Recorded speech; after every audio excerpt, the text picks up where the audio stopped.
I really feel like for the most part, if you don't know the why, you struggle, because for every single word that I added in, every single part of the process, there's a why attached to every single thing. And we can break it down and be like, well, this is what you're trying to get as a response. It's like, okay, so now that you know the why helps you get the how.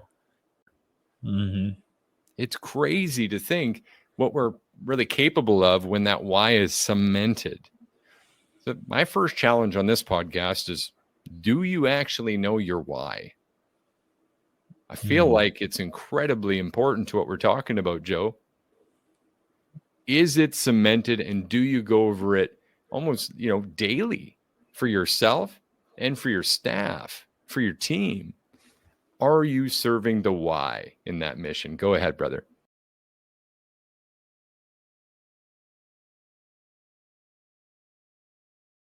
Hello, and welcome back to another episode of Electricpreneur Secrets, the Electricians podcast. This is episode 187. Winners are made in the middle, with your host, Clay Newmeyer, and of course, my esteemed co-host, Joseph, the sales bot, Lucani. We're showing up here with you 5 days a week to help you master sales, simplify pricing, and deliver premium level electrical service. And surprise, we're early this day. On this week, we've been talking so much about the 75E hard. I guess maybe it's because we woke up a bit earlier, Joe. Or did you? I did, actually. So the best thing is that I'm actually going to be setting my alarm even earlier. Normally, I get up every morning at 5, but recently the girls have been deciding to say they don't want me working out in the morning. So I'm going to be raising the bar, and I'm going to start getting up at 4:30. And I'm just going to keep raising it until eventually I'm able to do the full challenge the way it's supposed to be done. When's your bedtime then? It's got to be even earlier. It gets earlier and earlier. Realistically, I need about 8 hours. So I'm trying to get to sleep anywhere between 9 and 10. But if I need to get up earlier, then so be it. I go to bed earlier. It is what it is. Well, you are a strong dude. You're committed. You're focused. We know that. You've proven it. And in fact, to tie it directly into what we're talking about today, how important do you feel it is actually to train for the middle of the race? As our topic is winners are made in the middle. And what we're really digging at there is, like, it's easy to start, actually. We talk about, for some it isn't. You don't have to be great to start, but you do have to start to be great, right? Agreed. 100%. And it's easy to focus on the finish line and just think, well, when I finish, this will be fantastic. But what's not easy is actually to bear down and grit through the middle of the race. Can you speak to this at all, Joe? Yes, 100%. So it's also a philosophy thing in life as well, if you think about it. Have you ever heard the expression, I'll be happy when I do this? I'll be happy when I get that. Like when I get that promotion, when my kids get older, when the car is paid off, whatever it is, it's you're delaying your gratification to something else. Admittedly, I've said that, unfortunately, many times. I've done that too. I don't blame him. I mean, it's sometimes the way that we've conditioned ourselves. Yeah. But the problem is if you realize all you're doing is you're the horse with a carrot in front of you, and the carrot never gets closer. Never gets closer. You can be running on the treadmill trying to chase something, and it doesn't get anywhere. The reason being is because the mark always moves. Like if I were to say, Clay, 15 years ago, would you expect that you would be here right now in the situation with the blessings you have? No. I can say, as a caveat, that generally many parts of my vision have unlocked and become available to me in ways that almost seem kind of crazy to reflect on. But when you really truly think, well, I did think about that. I did ask for that in some ways. And now I've created that. Correct. And I love that. The point I'm trying to get to is this, is that when we're trying to train for the race, if we only go for the end goal, the bulk of the race isn't being enjoyed. There's a start that everyone enjoys when the gunfire is off. And then the 90% in the middle gets completely blacked out. So people just want to see where they started and immediately jump to where they've ended. You know what? What's up? No, I don't want to interrupt. Please, if you're on a roll, go. So continuing on with that, I've always interpreted the middle as training for the times when it's less fun. Training for slow season in a way, if you really wanted to get into it. We did talk about that. Okay. The reason why I consider the middle the slow season is because it's the unfun part. It's the part where your discipline actually matters. It's the part where you getting up and you gritting your teeth and saying, I'm getting this done regardless, actually puts those coins into the finished jar.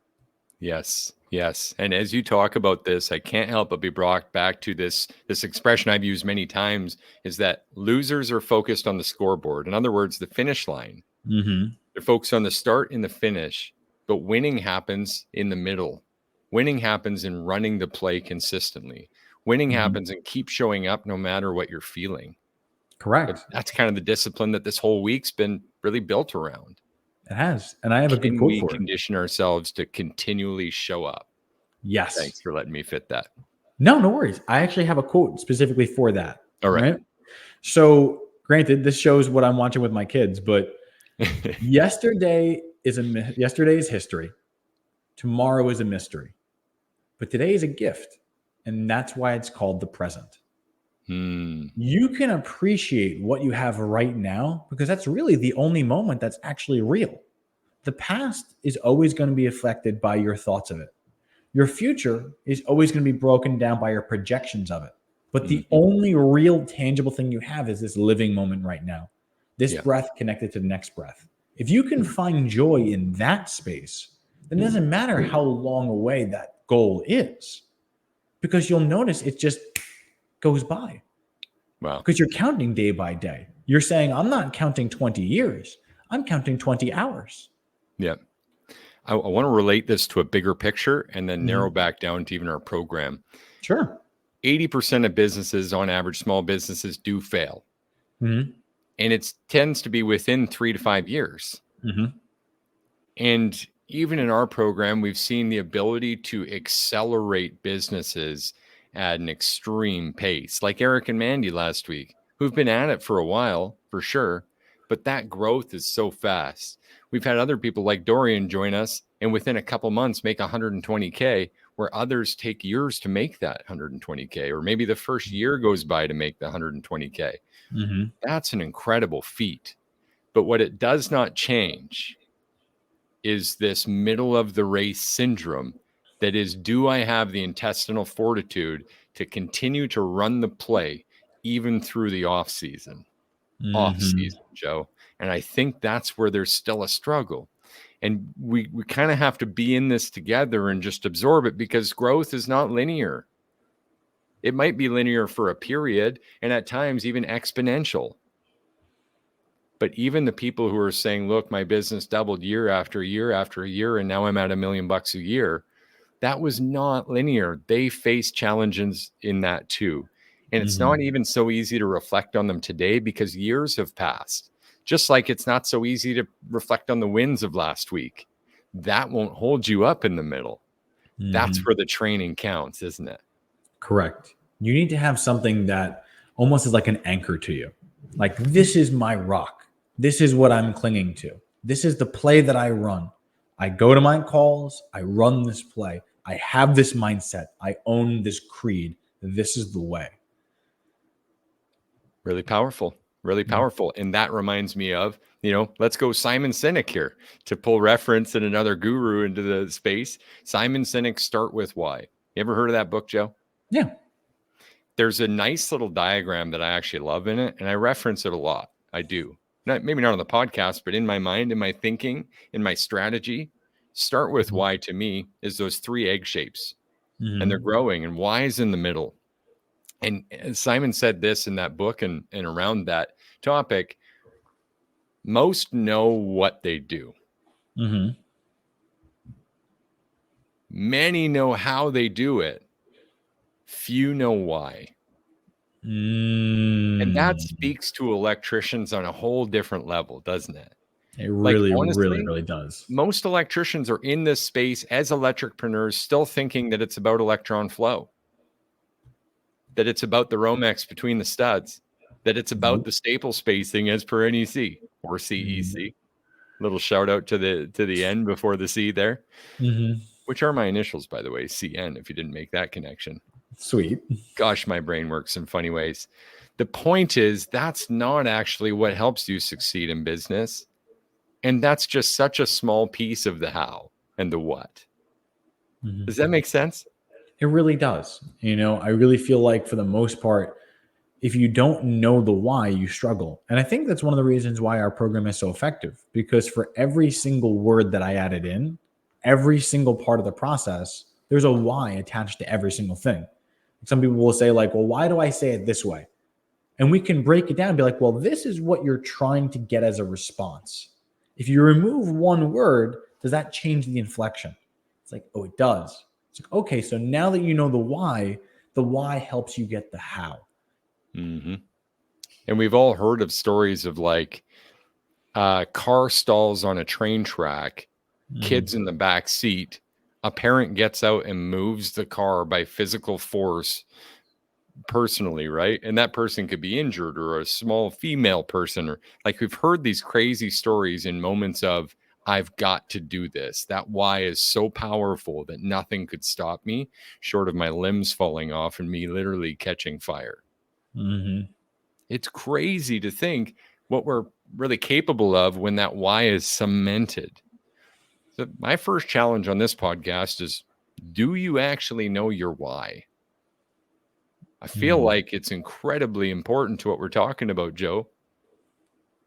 Is it cemented, and do you go over it almost, daily for yourself and for your staff, for your team? Are you serving the why in that mission? Go ahead, brother. I feel like there's a way that we can even enhance this further. And that is when people say they don't know their why, right? I would say for those of you that question whether your why is what it is, I want you to sit with it. The reason why I said it is this: like for me, my why was my kids and my family. Like I wanted to be with them. I wanted to serve. I wanted to do everything I could to be the father and the husband I know they deserve. So my why I see every day. I wake up to my why. I spend time with them. I go to sleep with my why. Every single day, they're close and in my life. But if you didn't have your why that close, how can you possibly draw strength from it? Where does your inspiration come from if it's an ambiguous thought, a future thought that's not really real? How can you get closer to your why, Clay? That's really important and a good idea. There's many things like, you know what? I've given this advice before. Mental movies. You ever heard of that? Yep. Vision I think it's boards. super helpful. I mean, obviously, you're going to see your kids every morning, every night, during the day when you're done. So you've got that constant reminder. And I'm not going to make that joke. I was going to say, and maybe sometimes a reminder why you should quit. No, kids are wonderful, man. I love mine too. But it's there. It's there with you, and you get to see that and continue to imagine that and their growth and your family's growth. So that's really powerful. But what about when it's not your kids? Maybe for someone listening, it's not that tangible. Maybe it's just not right there. Maybe your why is a future accomplishment, something that you're aiming for. And what I could say to that is, as much as winners are made in the middle, losers are too. Losers are made in the middle, and it happens with this Q word called quit, right? The moment you quit, and let's just reframe what that looks like for a moment. From that pivotal moment, it feels like a fork in the road. You're tired, you're beat up, you're fucking frustrated. And it's as simple as a light switch, maybe even a decoral light switch, to just go, I don't need to do this anymore. We can end the suffering right now if I just push this button. If I just flick this switch off, it's all over and it's smooth sailing from there. Until regret.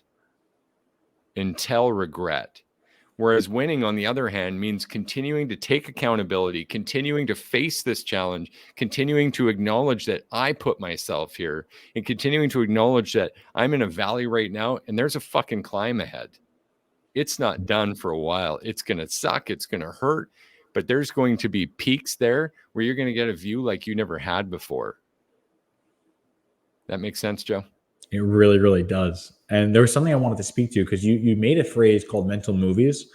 And I'm not sure if everyone fully understands what that means. So I wanted to just give a personal example of how that directly has helped me and ways that people can implement it in their own lives. Is that fair? It. Yeah. Okay. So I don't know how much everyone knows about me as far as my past, but when I was in high school, I was actually on the track team, and I ended up getting scholarships into college for throwing the discus. And I absolutely loved it. The reason why I loved it wasn't because I was the biggest and the strongest. I was actually, pretty average size for the average guy. But I really understood the technique. I studied the technique and I learned everything that was required to do it, not just physically, but on paper. I knew where my feet were supposed to be. I knew exactly if I held the discus in one hand, I can turn, I can feel the weight difference. There were days when I would just sit up and I would just hold it and throw it in my hand just to understand the weight and mentally manage it. And before every track meet, I would literally condition myself to, in my head, visualize what the perfect throw looked like, felt like, sounded like, the feeling of the air leaving my chest as I would throw, the relief. I would picture myself landing and like having like a roar of triumph. And I would play that every single time in my head, night after night after night. And the funny thing was, my brain didn't know the difference after a while. I was going to say. Yeah. And I would constantly get gold or silver in every meet that we went to. And it was just due to process. So for anyone who wants to figure out how can you do these things, it's that the same reason why I'm talking about the discus applies to business. When I did it right, it didn't feel like I had done anything at all. But what didn't feel like anything at all was all the culmination of all the practice and the discipline action day in and day out. You may say, I want to be a better salesperson. Okay, great. I believe you, and I'm for that.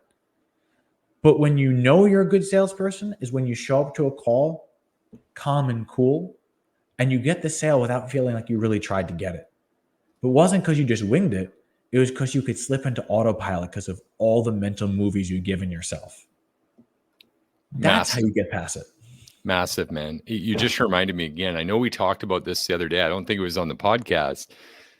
I watched this snippet. Maybe it was a YouTube short of this neurologist. And she was talking about how they put people through a study where they were able to sit on a weight bench and imagine lifting weights on repeat using the same amount of time and maybe even a bit less, and just focusing on muscle contraction and the imagining a mental movie about lifting weights. And over that period of time, they actually experienced a 13% increase average across that group of people in muscle mass development from imagining and playing a mental movie. Right? It's amazing what we can unlock, right? My mentor, he said to me once with the act as if, he said, look, we've got this expression. It's if you can't put it in a wheelbarrow, it doesn't exist. And I've got to question it right there with things like that.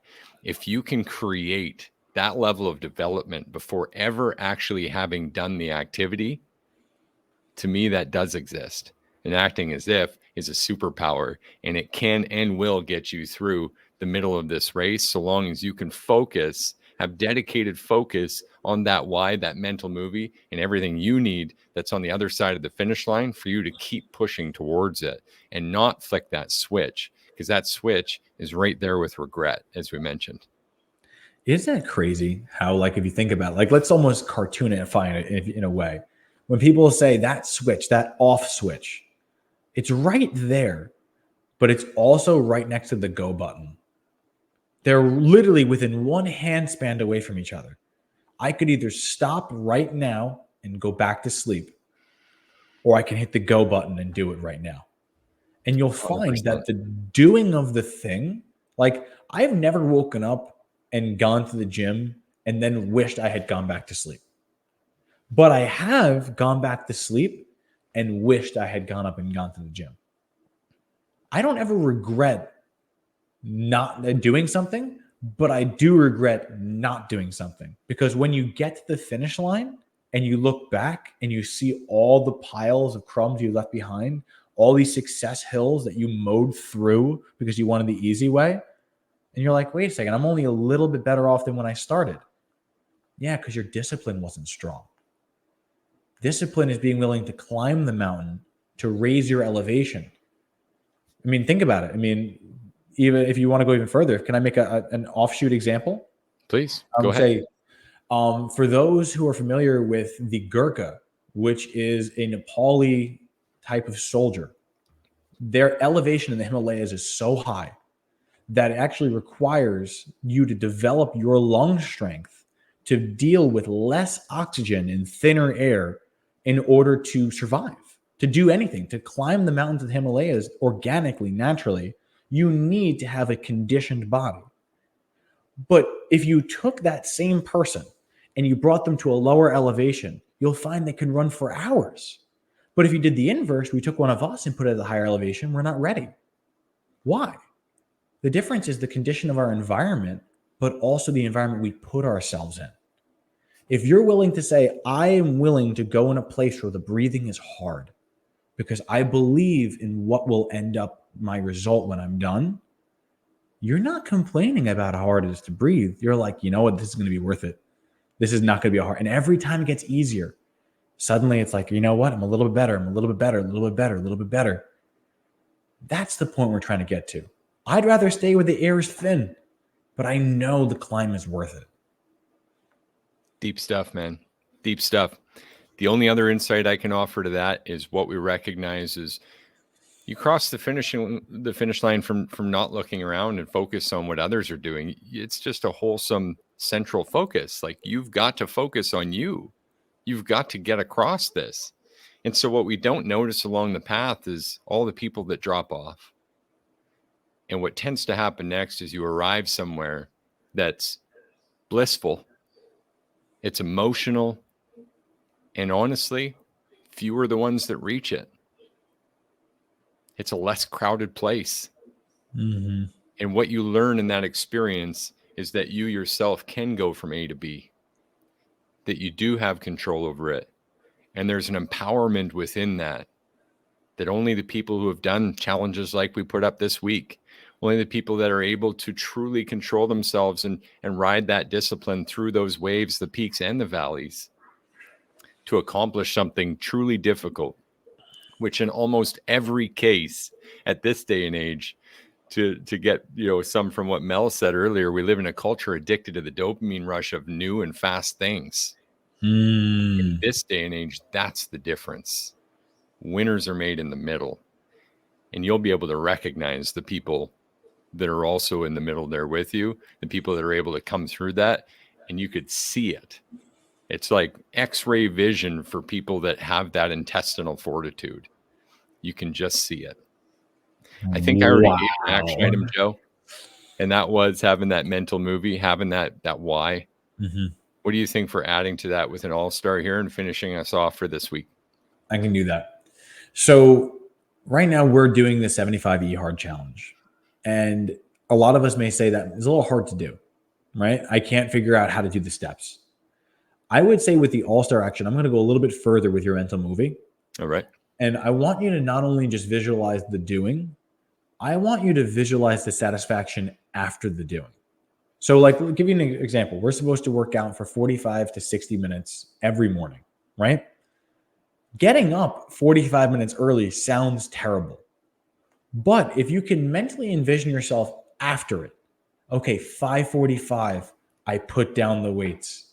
I'm ready. I've added almost 2 hours worth of energy to my day. I'm able to be up before the girls get up. I'm able to start the day. I'm able to be more successful on my first call. I'm able to power through further. Just visualize what it does for you.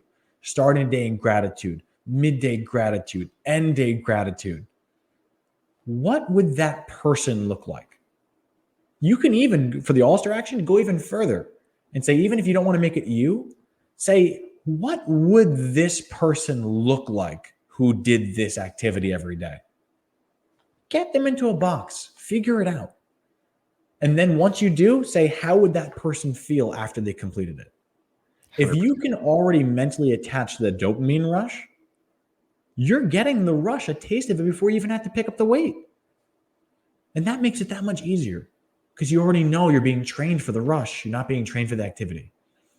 Really powerful stuff. I actually even presented that to a client. We agreed on that as an action item to get more schedule control, was even just spending a few minutes in the morning, calm, in silence, look at your schedule, know what you've got to do, and then just focus on the mental movie of accomplishing those and checking those things off. At least then when that reactive catalyst comes into your day, you've got some anchor to what needs to be done still to hold to that schedule and to stay in the right quadrant of that urgent, important matrix. Joe, I got to thank you. Today was another heavy hitter, man. We've been getting some really good feedback from some great electricians, electricpreneurs, and all sorts of people out there who are just trying to improve themselves and reach their next level, guys. And if you stick to this, if you stick it out in the middle, if you gain some intestinal fortitude, really hold that resilience down, then you too can cross the finish line. The brighter days are ahead. And I hope everyone listening gets a taste of that. I mean, that's it, right? This has been another episode of Electricpreneur Secrets, number 187. I think that's also a bad code I'm not going to reference, but winners are made in the middle, guys. We're here with you 5 days a week, help you master sales, simplify pricing, and deliver premium level electrical service. Joe, have a wonderful weekend. Listeners, have a wonderful weekend. And everyone engaging with us on Facebook, have a wonderful weekend. Come and get the 75E hard and join the challenge. Let's move. Can't wait to see you do it with us. Cheers.